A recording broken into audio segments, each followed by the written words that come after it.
يا حاج سعيد، سمعت إن الحاج رمضان تعبان ونايم في البيت. لا حول ولا قوة إلا بالله. زيارة المريض واجب وصدقة، والملائكة بتدعي للي يروح. استناني أجيب كيس فاكهة وأسبقك. دي الجنة بتفتح أبوابها للي بيجبر بخاطر الضعيف. سمعتي يا أنيسة اللي حصل في بيت أم سميرة امبارح؟ بيقولوا استغفر يا سعاد، احنا بنخبز قرص عشان تملى البيت بركة، مش عشان ناكل في لحم الناس. اللي يغتاب حد كأنه أكل حتة نية منه. خلينا في عجلنا وسيرتنا الطيبة.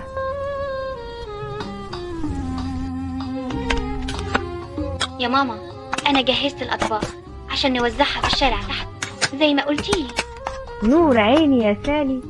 العلم يا بنتي مش بس في الكتب، العلم إنك تحس بالناس